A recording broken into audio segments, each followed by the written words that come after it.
It's okay. I'll put a link to it later on. I'm going to go ahead and get started here. So thanks for joining. I'm Mark Hussey, and I'm an instructional designer and English faculty at Front Range Community College. And I'm up in the Fort Collins campus way in northern Colorado. And I've been teaching with alternative grading for the last, I think, almost 7 years. So I haven't used points in any of my classes in that entire amount of time. And in my instructional coaching role, I've been working with instructors to implement alternative grading. And I keep coming back to a couple of concerns when I work with faculty. And one is just what the heck is wrong with points in the first place? And the other one is once you switch to alternative grading, how do you explain to a student clearly and efficiently what their current grade is in the semester? Um, so I want to talk today a little bit about how to structure that communication so that students know what their grade is, and so that I think it helps minimize grade complaints, frankly, and just makes for a better, more transparent class on the whole.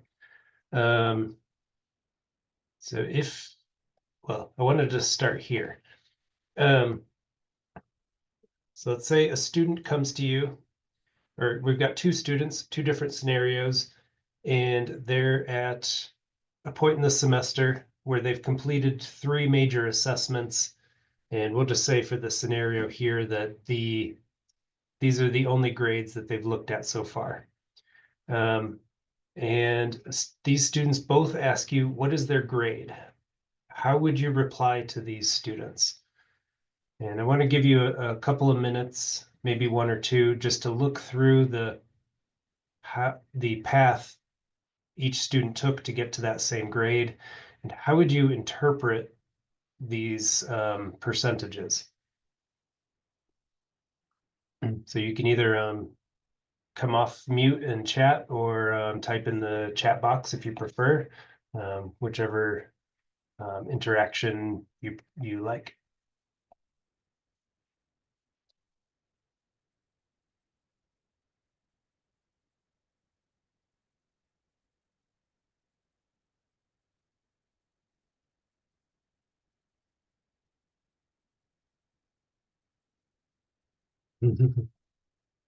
Yes, Tyler, I completely agree. And yeah, this is a little bit of a loaded question. So student one, in my view, yes, Josh, they've been improving.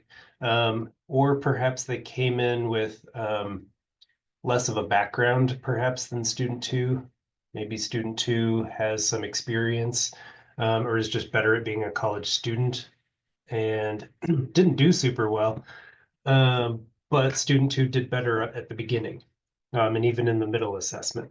But by assessment 3, student one has figured something out where student two really hasn't.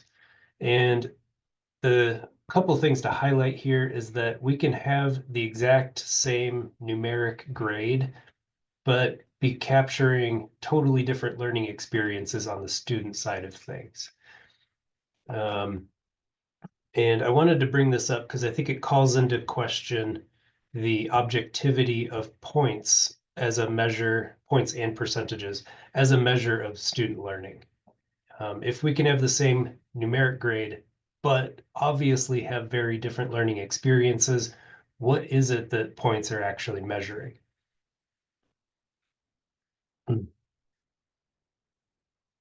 So I do want to highlight a couple of problems with numeric grades. The first being what we just illustrated, that the same number often doesn't measure the same thing. There are many paths to the same grade value. If you've done research on strategic learners, sometimes students will get an A, even though they haven't significantly changed their fundamental understanding of course concepts. Other students will get an A and they learned a ton. And so a strategic learner is going to go through the course doing all the assignments to get the points and to get the grade. a deep learner is going to approach the whole class differently. There's also life events that impact assessment events. So maybe student number one, maybe they were sick for the part of the pre-work leading up to assessment one, and that impacted their score. Maybe their internet connection went out while they were doing an online exam. Do we actually know that this 30% is a measure of their knowledge or skills?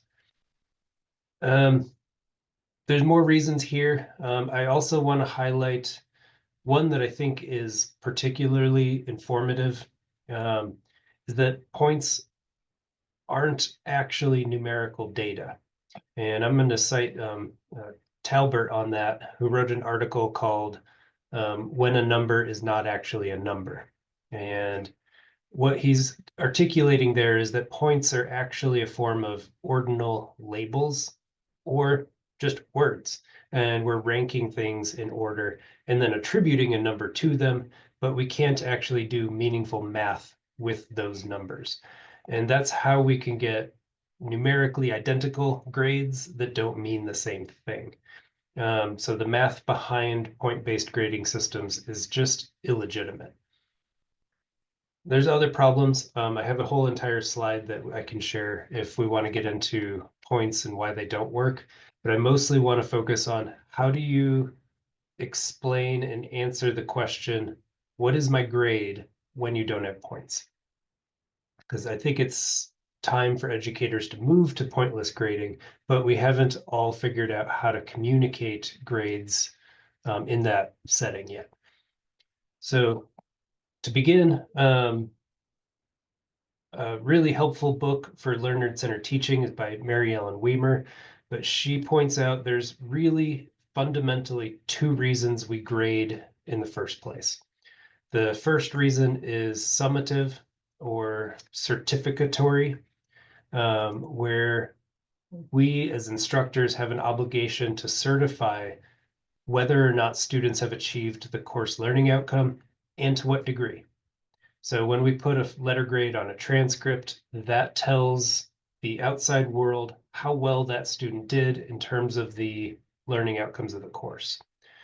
The other purpose for grades is formative, and it happens during the semester where teachers are using grades in order to provide feedback on students' progress and to aid their learning effort.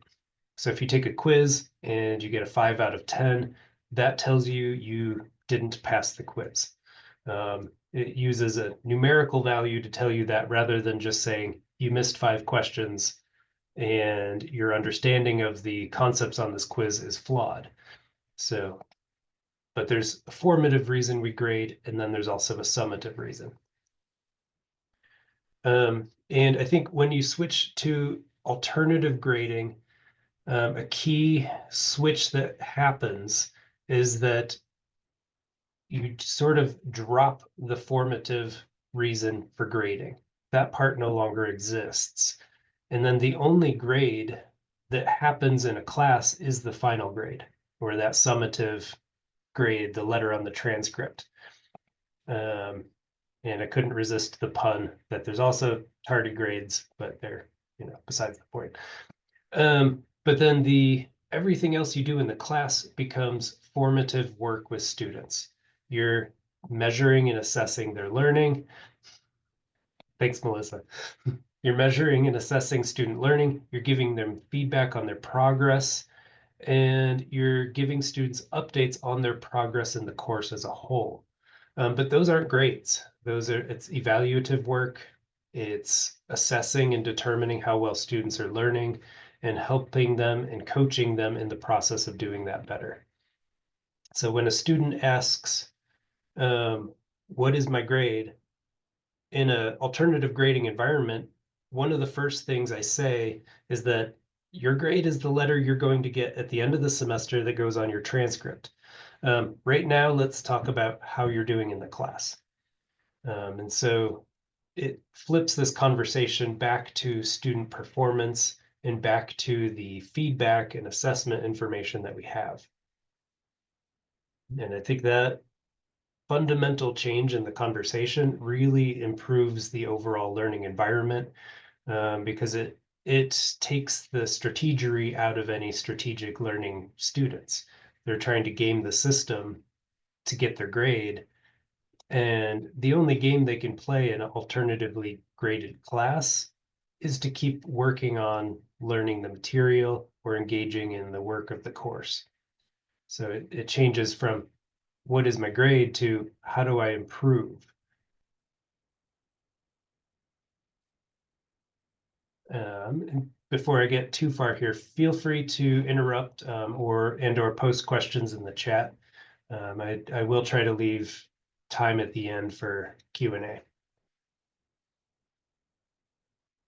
So under an alternative grading framework, there are no points during the semester. There really are no grades during the semester. That said, you still will have advisors, student affairs offices. If your students have sports teams and scholarships, you will still need to be able to provide an answer to the what's my grade question. And so some of the phrases that I think are helpful is to translate that question into how am I doing in the course? And I've been replying to students by saying things like, you seem on track for, and then I will insert a letter grade if I have enough information to say what that student seems to be on track for. So going back to student one here, if student one after assessment one asked me how their grade is doing, I'd say, well, it's not looking great right now, but let's talk about what we can do over the next couple of assessments to improve your performance. And let's see where we can get to. Assessment two, or student two, I might say, hey, look, we've done 3 assessments so far. There's 3 more to go. What can we do to do something differently here? Because it seems like nothing is changing. So I also give feedback in terms of a grade trajectory, where I'd say you're on track for, or your work in this class is setting a trajectory to get you to a B, something like that. But it's all very grounded in the work I've seen from the student. Okay, so how do you communicate this with students, and how do you help them build an awareness of their course progress? Because I think students are very much enculturated in a point-based system where they're used to just saying, okay, I've got this percentage, so now I think I know how I'm doing in the class. Switching to an alternative grading system can feel it on the student end of things. It can feel like you've lost some of the transparency that points seemed to have provided previously, even though it's kind of a false transparency.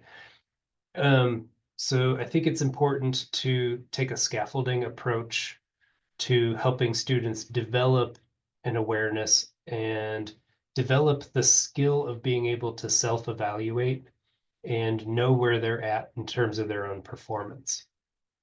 So this slide is just a structure. I'll go through each of these in more detail, but there's one thing you can do prior to the semester, a couple things at the beginning, and then a few things during the semester to kind of remind and keep students in the loop. And then the end of semester, establishing a final grade, is just a little bit different. So before the semester starts, I think this is one of the easiest things that we can do. And I recommend doing it really for any class, but it's just finding your class list and sending them an email welcoming to your class environment. But in that email, I let them know a little bit about, if it's an online course, I tell them what does it mean that they're signed up for an online course.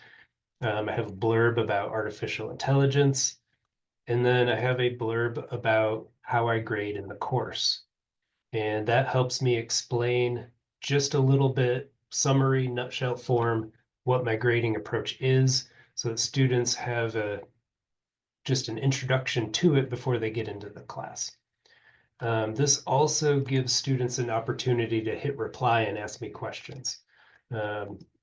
So questions or concerns, just hit reply, and then I can start engaging with my students before the semester gets going.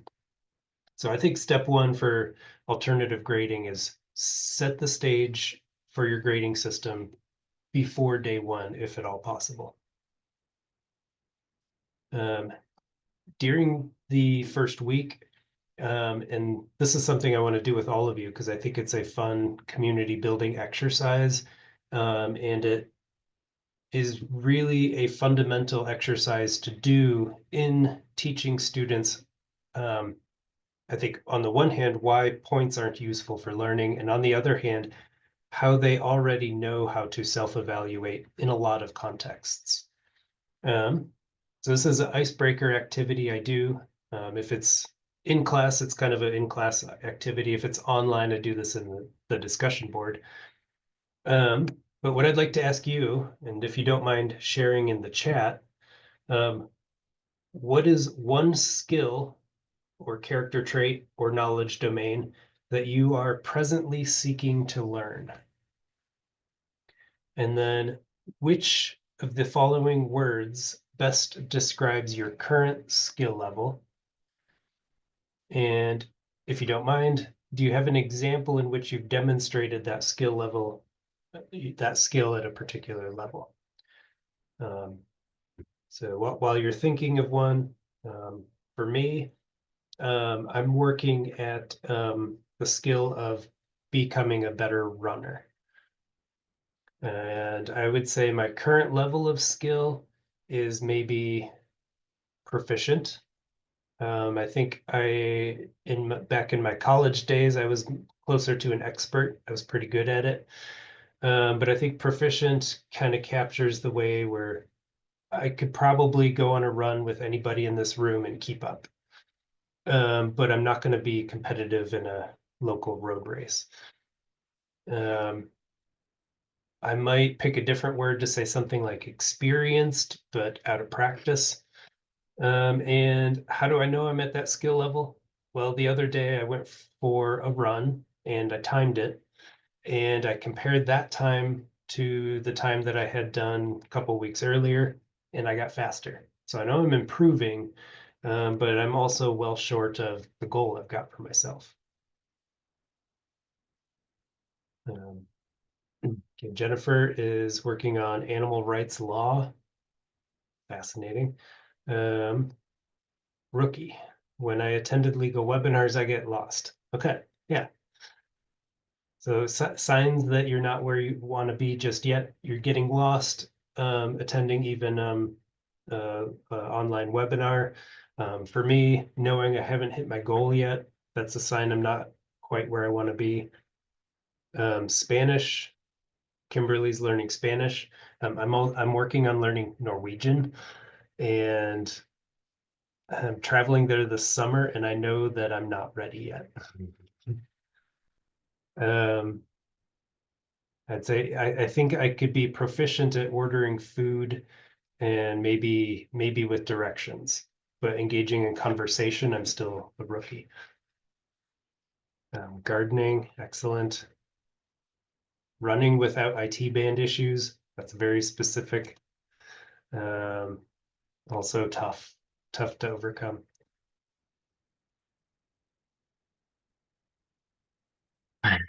Tyler, thanks. Progressive lenses, so things are still blurry. Yeah, well, that's a very clear assessment. Okay. So what I do with this conversation is I use this as an introduction for how to evaluate skills. So in the context of my English composition course, I use slightly different words. And I think it's important to customize the words you use with your students. But in my English composition course, I use the grade level of an A. I use the word savvy. Are you savvy at English composition? Are you savvy with the overall learning outcomes of the course? And that's going to include things like understanding how to take a rhetorical approach to writing. Can you think about purpose and audience in a savvy sort of way? If you're proficient, you maybe know how to do it, but maybe you aren't quite able to teach others how to do it themselves, or maybe you're lacking confidence. If you're emerging, your skill level's just a little bit lower. So I start to work with students to build an understanding of, well, one, we're all learning. They're taking this class because they're trying to learn writing. And we're trying to go from whatever skill level they're currently to at least passing, hopefully proficient. And then I do hope that a lot of students get to the A level of expert or savvy in my case. And then I engage with a dialogue about and with students about whether or not they understand the words. And because I had a conversation with them where they, describe their own skills in terms of being proficient or expert, they can then compare the use of that word in different contexts. And this helps build an understanding of what we're going to be learning in my course and how that learning is going to be evaluated. And this is definitely not a one and done conversation. So this little icebreaker, I get to know a little bit about them, and we establish some of the main evaluative terms of the course. But then as we go through the rest of that beginning week and into week 2, I start to ask them, like, okay, here's the outcomes of the course. Let's talk about how we're going to evaluate these specific outcomes.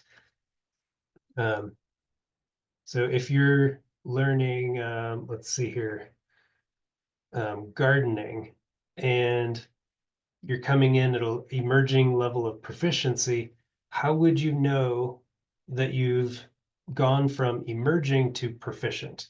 How would you assess that? How would you evaluate it? So what you're doing in an alternative grading context is you're saying, these are the skills we're going to learn. These are the knowledge domains we're introducing ourselves to. And how are we going to decide how well we achieved those learning outcomes? So first, it's agreeing to a list of criteria,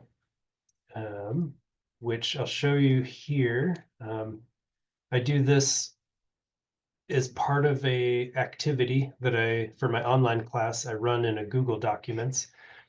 But students log into this Google document and they participate by commenting on my course policies. And this is where I lay out, what does a savvy mean? And how does that translate into the letter grade of an A? What does proficient mean in the context of my course? How does that translate into a B? And then here's where I frame the work we're going to do in the class as opportunities to learn and demonstrate their learning. So if I have strategic students in the class that are asking me, well, I think I'm already capable, or I think I'm developing and I just want to pass, then I say, okay, do these assignments, prove to me that you have achieved a capable or higher level of understanding. That's how you get your grade. And then students ask questions in the margins over here with the comment tool, and that helps them participate in the definition of these words. And I do ask them, like, does this proficient make sense for a B? Should we change that to a different word? I started with capable at the beginning of the semester, and I didn't think, in talking with students, it seemed like capable and the proficient overlapped too much, so we switched it to emerging. And I think that captures pretty well what a C means. And this is how I talk about grades in an outcomes-based grading system. If you want to read more about the approach I'm taking there, that's a link to, this is a website that I'm working on developing. It's new, so don't judge me too much on my web design. I'm emerging with web design, but I'm working on it and trying to explain how to do outcomes-based grading. if you're doing standards-based grading or contract-based grading, it's a really similar approach. But instead of listing out the outcomes that are sort of big picture, holistically defined outcomes, standards-based grading looks a little bit more specifically at the particular objectives, tasks, specifications, and just work that students need to do throughout the course. And then in the same way, you say, all right, we've got 20 standards that you need to be able to meet in this course. Meeting it means that you're satisfactory on all 20, or excellent is usually a level above satisfactory. And sometimes there's different groups and categories of standards and specifications. You could say these are optional, these are for extra credit, and so on. And then you just create a grading matrix that says achieving exemplary on all the standards means an A, or achieving exemplary on all the on 90% of the standards means an A. And then once you have the terminology for evaluating student work laid out and communicated with students, the next step is really just to work on doing the learning in the class. You just run your course kind of like you normally would. And anytime students ask, how am I doing in the class? You can pull up a specific standard that they're struggling with and talk about how to improve that. So you just do the course and assess student learning as they go, give them feedback, and work on improving. Okay, I think there's a tendency where students will start the semester, and in some of the early comments with students, you'll see them say things like, I just want to know what my grade is, or this alternative grading thing seems strange and unfamiliar. I don't know how it works. And they think they understand how points-based grading works. So they think if they've got 200 out of 300 at the end of Unit 3, that they have a 60%. But that's not their grade, that's just their current point value. The rest of the other 70% of the course hasn't even happened yet. But because they're experienced with it, they think they understand it. So it's important to take some time with students to build in explicit conversations about how you're doing your evaluative grading, and how you're doing your alternative grading. And to start those conversations really pre-semester, if at all possible. And I like to think of it as grades not being objective, but they are definitely intersubjectively constructed. So, or we can at least build a common ground understanding between me and my students about what grades mean and how they're evaluated.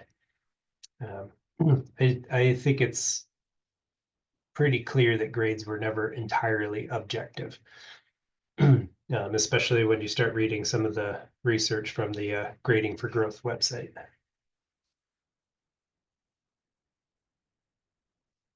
Okay, during the semester, okay, you've built an understanding, students know what the grades mean and how they're evaluated. Then you start to get emails like, oh, I missed class, will I lose points? And you have to write back and say, well, there are no points. But then the savvier students will start to say, why should I attend class? And that's where talking about the consequences of student behavior in terms of like what happens if students don't come to class. So some of the syllabus language that I've developed to help reinforce the reasons why students should engage in the learning process and to keep them accountable without that extrinsic carrot and stick. So some of the language that I'll use is framing the work in the class as opportunities to practice, learn, get feedback, and demonstrate your skills. because their grades are ultimately based on whether or not they can demonstrate the skills that are in the outcomes. So why do I have a class session? Well, why? It's so you can practice, get feedback, work with your peers, collaborate, and get better. And I can come back to those early conversations about the skills students want to learn. So if our moderator mouse here is working at audio engineering, one reason to go to class is to work with other people who are also working on that skill. You don't get better at something by not practicing it. And one thing I forgot to say about that,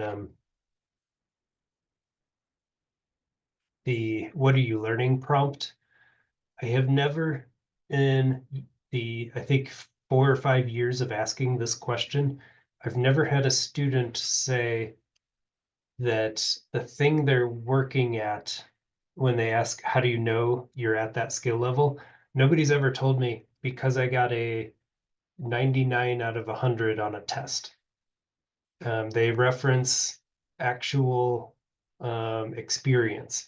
They reference feedback. They reference their progress towards a goal, but they don't ever reference numerical um, constructs, I guess I could call it.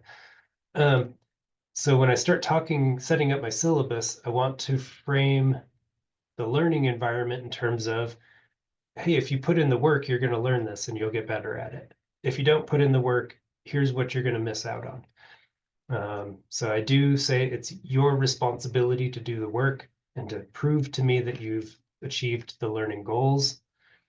To save a little bit of my own sanity, I reserve the right not to give feedback on late work. For a while, I tried to do alternative grading and students would just turn in everything at the end. And it mostly was poorly done and done too quickly. So I started saying, you're missing out on valuable feedback from me and also from classmates if things are done late.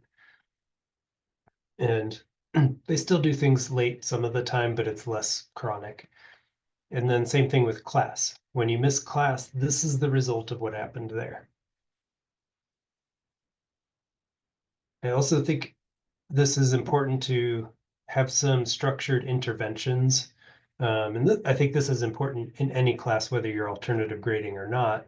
But whenever a student misses the first real assignment, or the first one where you start, as the teacher, start to get a view of the student's skill levels, send an email to all the students that got a 0 on that assignment.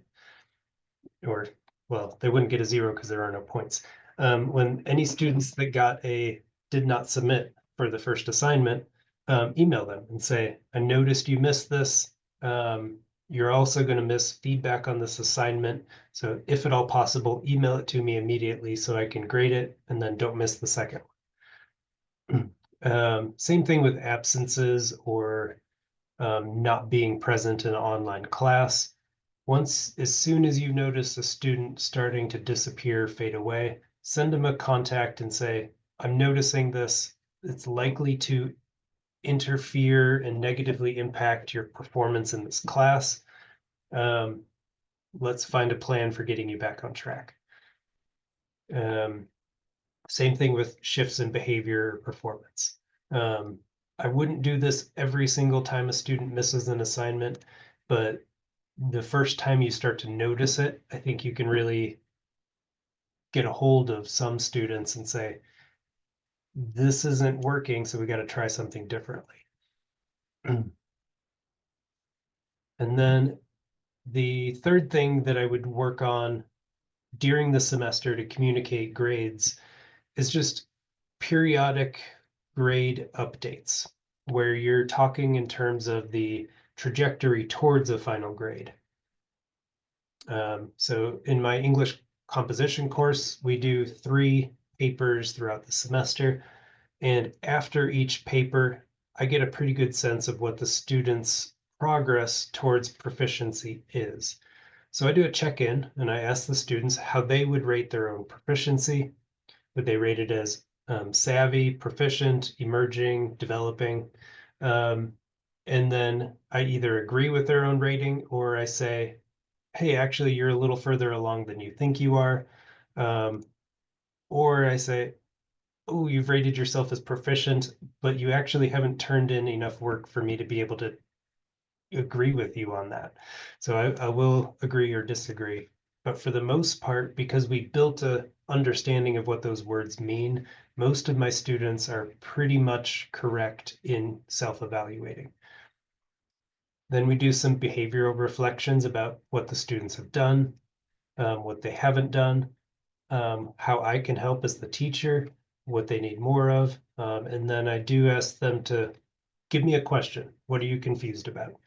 And I think that that's a really good way of students will be pretty blunt about that. They'll say, I have no clue what my grade is and I'm confused. Or sometimes they'll just say, I have no questions.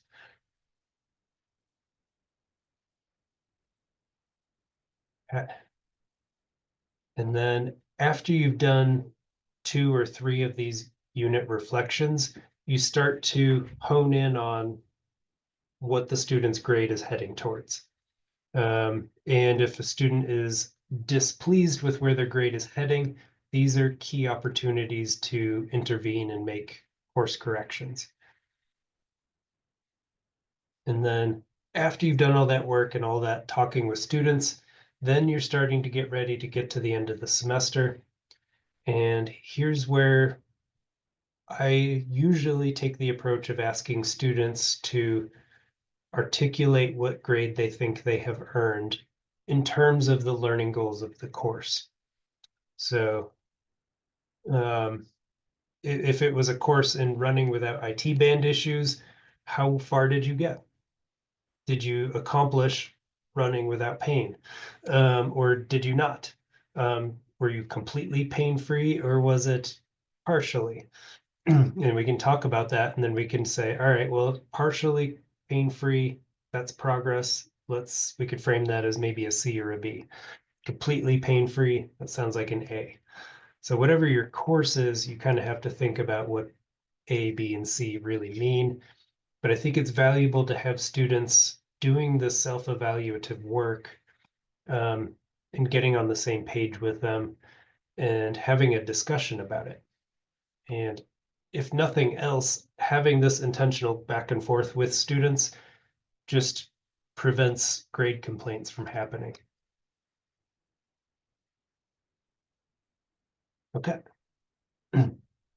So I just talked at you a whole bunch, and I'm hoping there's some questions that you're having about either alternative grading in general, um, communicating with students about grades, or even if you have experiences that you want to share with this. So I'll stop talking at you and open things up for some questions and conversation. And just in time, I've got 10 minutes left.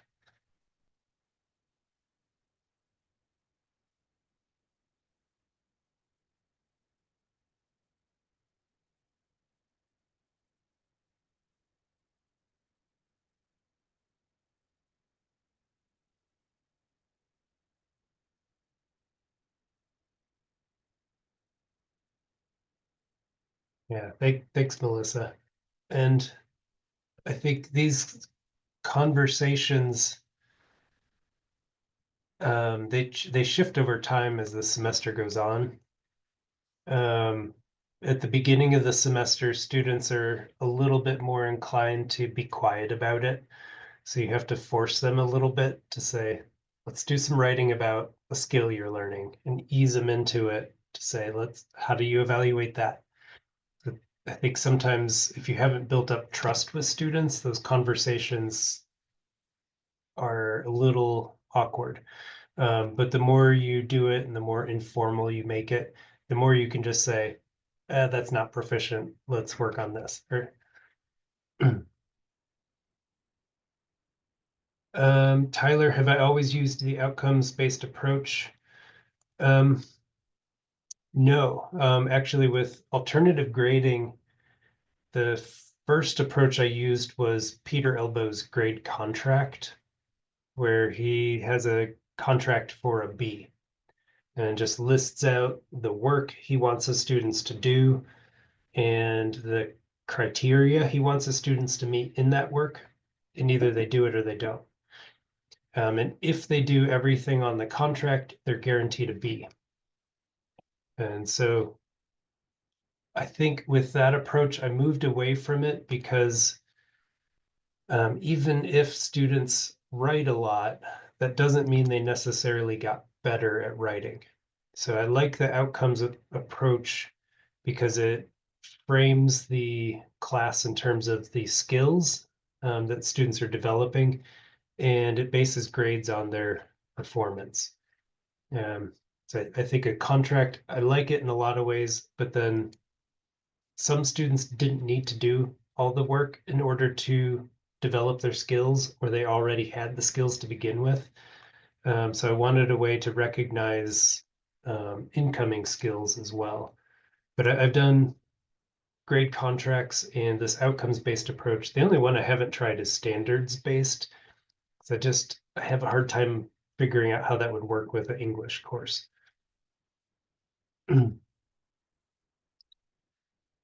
Yeah, with TAs, I haven't done that myself, but I think it would do a little bit of would require a little bit of calibration to talk about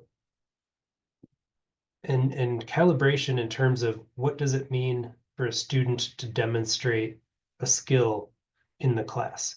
Because I think TAs are probably going to want to get a rubric and an essay as an example of an assessment or a test, and they're going to want to grade it and look at the thing the student did. But I think when you're doing alternative grading, you're really assessing the skill level or the knowledge that the student has. And the test or essay is more like an artifact of learning. And so working with the TA to look a little bit more holistically at the student and say, did they miss that question because they don't understand it? Or did they miss that question because they were stressed out about the test? Or with an essay, did they procrastinate? And that's really the reason they didn't do so well. So I think framing it in terms of the student and the student's growth more so than always what the student did. It's a kind of a tricky shifting the view, but it's really, I think, much more student-centered. How do I translate the progress to a letter grade to submit to your institution at the end of the semester? That's where, and I'll pull this up again. So my final grades, and this is an excerpt from the syllabus. So how the level of proficiency you demonstrate with the course outcomes determines your final grade. So in this class, I give them the course outcomes, and that's on a different document. But you would just take whatever outcomes you have in your class. And then the way I translate it is that an A level means that they've achieved all or nearly all the skills and the outcomes at a savvy level or better. And then same thing with a B. Have they achieved all the outcomes proficiently or not? And I do all or nearly all because in this class, I have 5 learning outcomes. If you're doing standards-based grading, you'd want a different amount would lead to a different letter grade. And Melissa, let me know if I didn't quite answer your question there.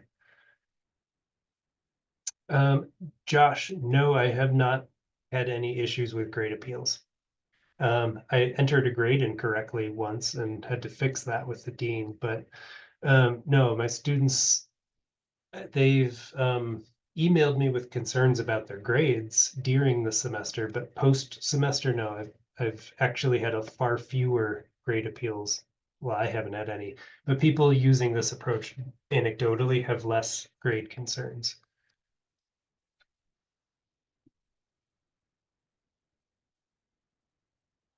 Let's see, many students are not citing sources in text. I have reminders characterized in different ways, yet the majority repeatedly fail, often to a lesser degree, to cite sources. How do you ask them to self-assess when they don't even follow the assignment instructions? Jennifer, excellent question. I think what I do in that scenario is working with peer review is I give students the task of checking each other's work for following the assignment instructions. So they would do one of kind of like a little checklist and one of the things on that checklist would be, did your partner or partners cite their sources using in-text citations? Yes or no? So they would get that feedback. If the student doesn't use that feedback, if one of my outcomes is tied to source usage, then I would say that student is still emerging or developing. And for me, I've got develop effective research habits. That's one of my essential outcomes of the course. And if they can't cite a source, it's going to be hard for me to argue that they're proficient with source usage. Maybe they tried it and failed, so they might be in the emerging, getting to emerging, but not quite there. But yeah, so my feedback would be rework your paper with in-text citations and get it done by Tuesday.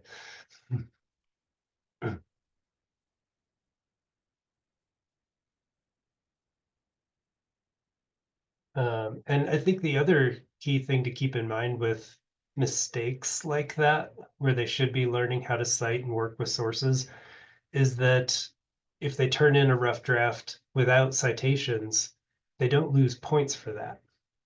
They just get the feedback to say an important part of engaging in research and becoming an academic um, writer and arguer is using research, and you're missing that part. I haven't seen your ability to do it, so let's work on that. But they don't take any grade penalty for having made that mistake. Instead, they get another opportunity to revise, learn, and improve. And then their grade is just to what level did they improve at the end of the semester. So thanks for sharing that question, Jennifer. I think that's an important point, is that there aren't penalties here. There's just learning, and then there's more learning. And then eventually the semester ends and we have to pick a grade.